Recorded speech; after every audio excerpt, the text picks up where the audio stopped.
Bueno, que lo que mi gente, grand evening, great warriors. Thank you for tuning into the Goods channel. So today I have a little bit of advice for an aspiring an aspiring emancipated minor.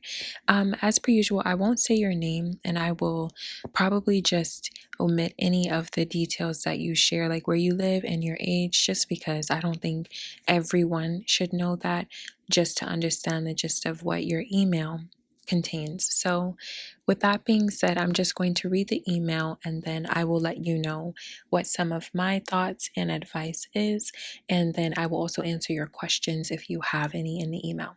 This video is brought to you by the poetry collection Things I Never Said by Starlini Vandora. You can purchase your copy of the profound inspirational poetry collection today at www.vandoragoods.com or www.amazon.com. So it says, "Good afternoon, my name is such and such, and I was hoping you could offer me some insight into emancipation and the process that it entails. I found your videos on YouTube, and they really offered me a lot of insight.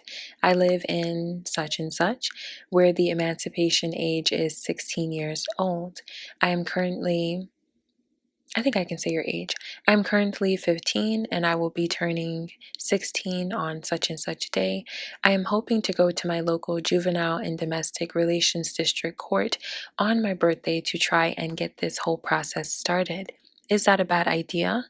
Does it show that I am rushing things, or does it show that I am determined?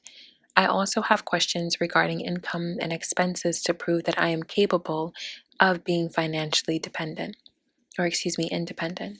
Is there a certain amount of money that I need to make before this court allows me to become emancipated? My grandparents are willing to provide a place of residence for me to stay at. It says, therefore, I would not have to make as much money to be independent, but I'm also concerned with the fact that the court may not think that I am completely capable of being independent if I live with my grandparents." This person goes on to say, to add, I have a question about the time period that emancipation takes. How long did your process take, if you don't mind me asking? The person also said, I am hoping to get all of this started and finish as soon as possible, as I'm currently a junior in high school. Okay, oh yes, and then it says down here, it says, thank you so much for your time. I'm also going to try and contact you over GroupMe, hoping you will be able to see this message over one form of communication. And then the person says, I appreciate this more than you know. Have a blessed day. Well, first of all, I would say thank you so much. Another thing I want to say is that you don't have to try to contact me over GroupMe. I will actually respond to your email and just send you a link to the Discord, because I did find some resources that you may find helpful.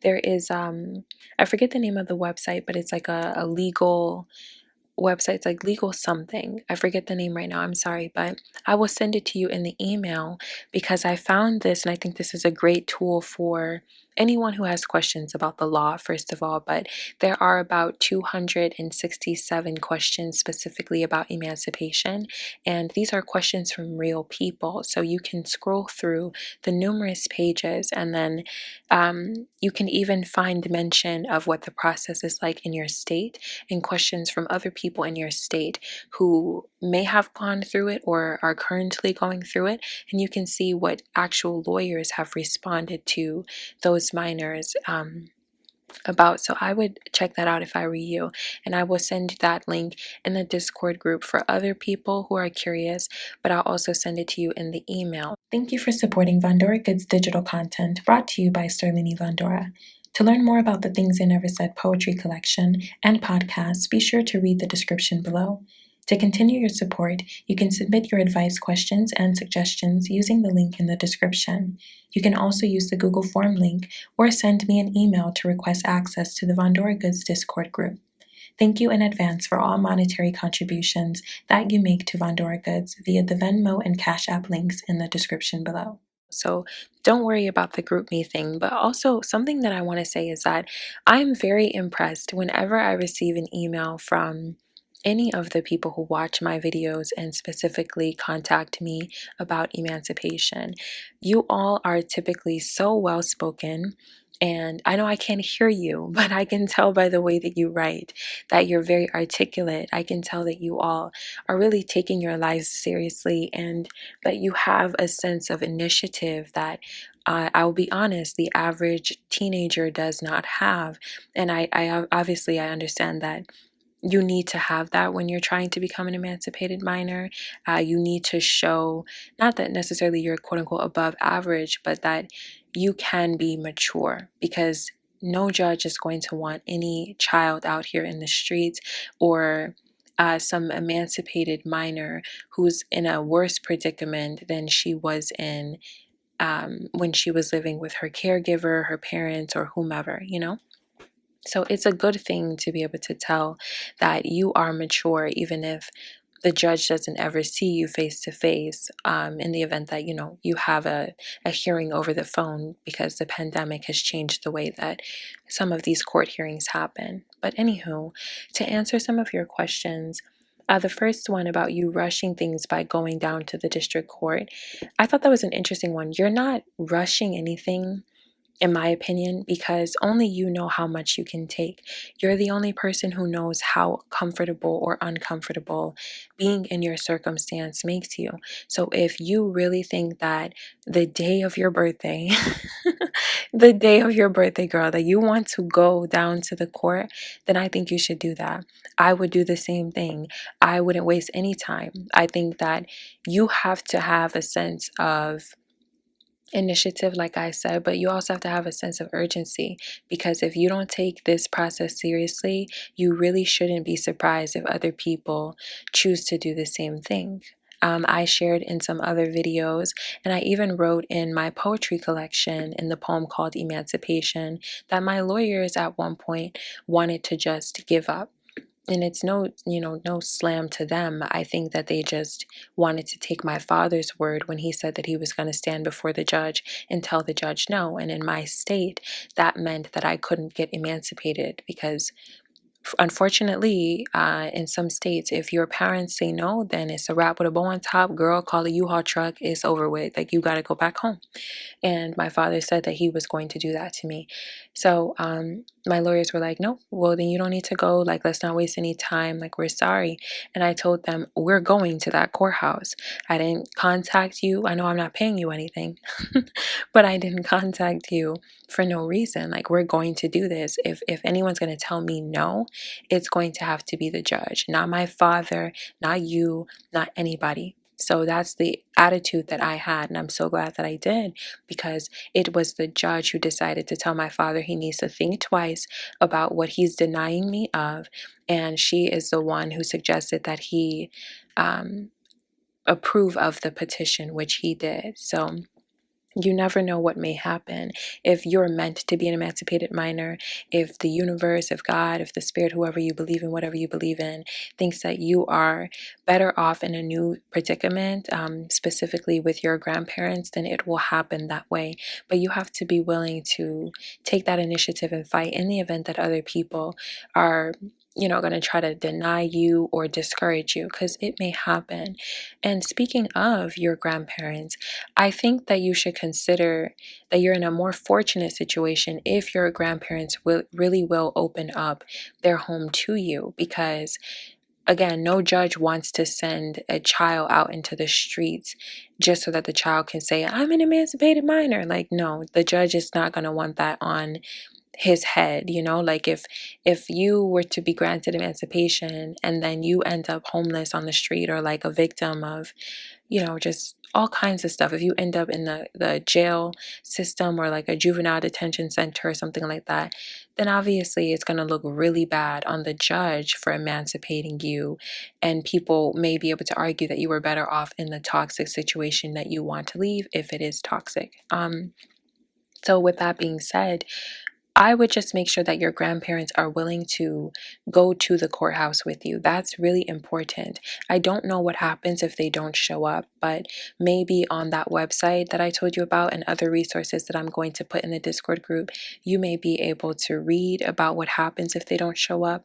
That didn't happen for me. My father showed up, my mother didn't because she just didn't. And yeah, I had other people in my family show up, like my sisters. So I don't know how things would have turned out had they just not appeared. But I know that I did have a really strong portfolio.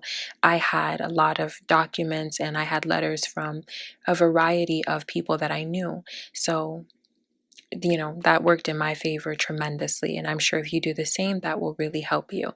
But I would just confirm with your grandparents that they are willing to show up to that courthouse and tell the judge face to face that you will be able to live with them and that you will have a roof over your head and that they will make sure that you're working, because nobody expects you at 15 or 16 to be able to provide for yourself. Nobody. It's not realistic.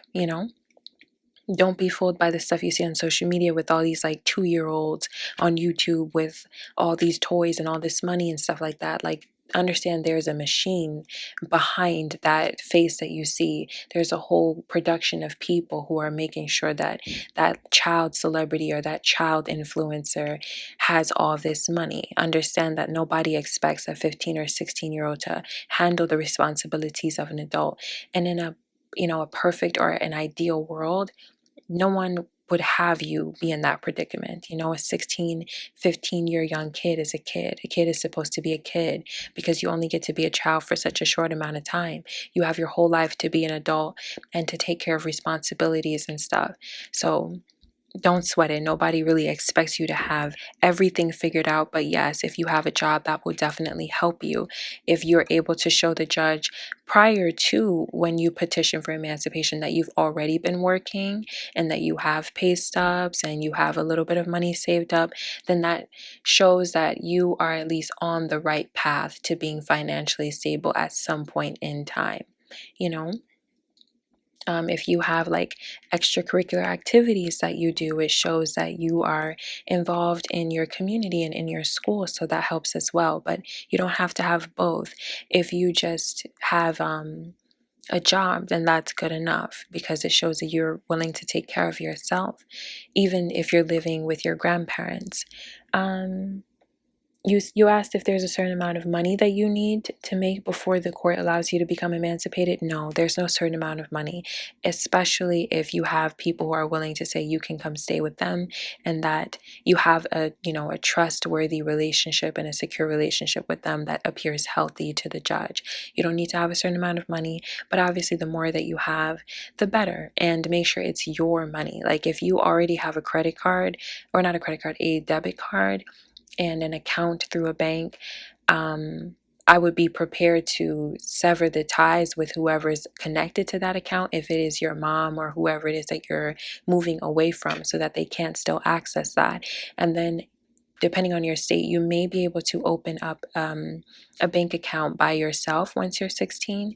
You may not need to have someone sign on, but in the event that you do, just choose the adult that you trust the most, because you want to make sure that whoever has their name on your account isn't trying to use your money or have access to your money. Like my legal guardian, or the woman who had guardianship over me for a year, she helped me open the account, but she wasn't in my account, like trying to buy purses and groceries and stuff like that, like it was just something that she went to do for me or with me. So I would just think about that and be very careful about who you allow yourself to be connected to on paper, because you don't know how things are going to end with you and that person.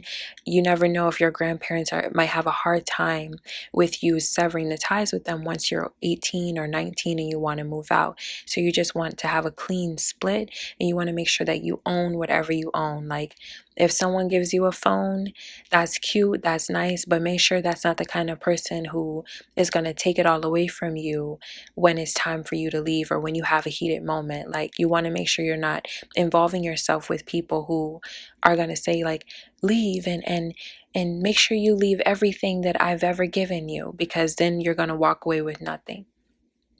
Another question that you had was, how long did the emancipation process take for me? I believe it took like 2 months or something like that.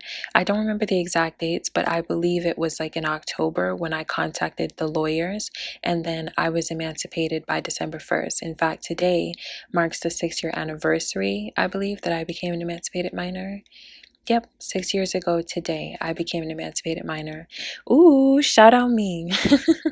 But yeah, so yeah, it's been 6 years for me. I actually have a video that I'm gonna do soon, just about some tips for emancipated minors, like something that you can easily refer to, and I'll link some helpful documents in the description so that if you're not in the Discord group, you can check those out. And yeah, I'll just list some tips for people who are aspiring to get emancipated and people who have already become emancipated and who are still young. I think that those were all of the questions that you had.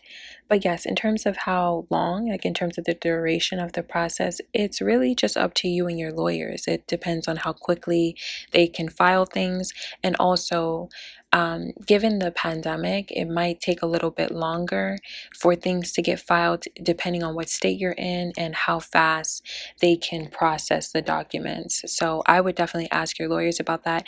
And if you are curious as to where to find lawyers, just search up pro bono lawyers near me.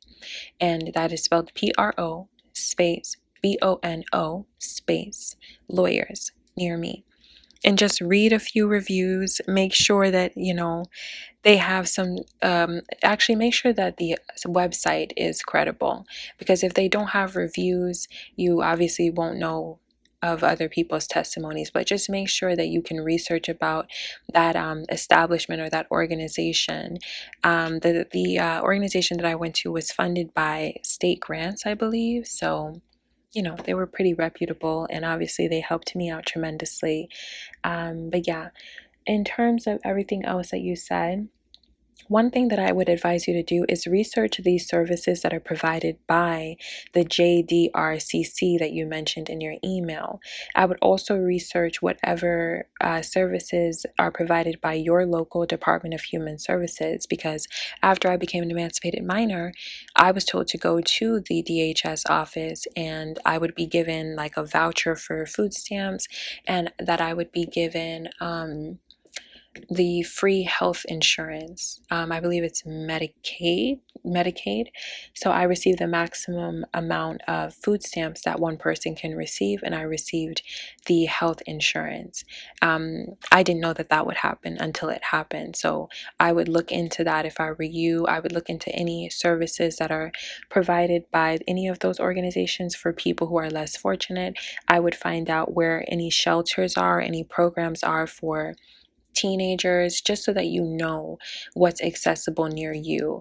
You don't want to go live with somebody and then depend entirely on that person, because people treat you differently when you depend on them. People treat you like you are their property. They treat you like you own them. So when you can pay your own phone bill, when you can rely on your own self for money and for food, it helps. It doesn't mean you can't accept a meal from your grandparents. I'm not saying that, but I would just be very, very wise. This video is brought to you by the poetry collection Things I Never Said by Starlini Vandora. You can purchase your copy of the profound inspirational poetry collection today at www.vandoragoods.com or www.amazon.com. I wouldn't get too comfortable, but that's just the way that I am. I am more comfortable now that I have my own place and that I can rely on myself to provide for myself. But when I was living with people, I just knew not to get too comfortable, and I was smart, because those people turned out to be the exact kind of people that I said stay away from. The kind of people who are like, oh, get out of my house and make sure you leave the phone I gave you. Make sure you leave this and you leave that. So when it was time for me to go, I literally had to pack everything that was like the most valuable to me, that I paid for, mind you, and put it in a safe place so that when I did sever the ties, I could at least get my belongings, like my very expensive things, as well as my sentimental things that cannot be replaced, like my box of mementos and stuff. So yeah, that's some other stuff to keep in mind. Also, I would gather important forms of ID beforehand, like your social security card, your birth certificate, your transcripts, your immunization records, like if you've gotten any shots or, vaccines or something like that.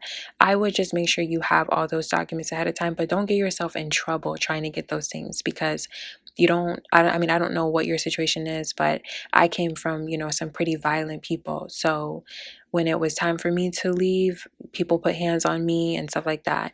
So I wouldn't advise you to go into your mom's room and try to take the documents, or go into your parents' office and try to take documents only to get caught and get stomped out. Like, don't do that to yourself. You can go to the Social Security Administration office near you and you can request a new card or something. You can go down to City Hall and you can request a birth certificate. So it's not worth losing your life over or getting into a fight with anybody just to get those documents. But if you can, then get them, because when you apply for a job, when you're trying to register for school or anything like college, you're going to need those documents, and it helps if you already have them. It helped me that I already had them.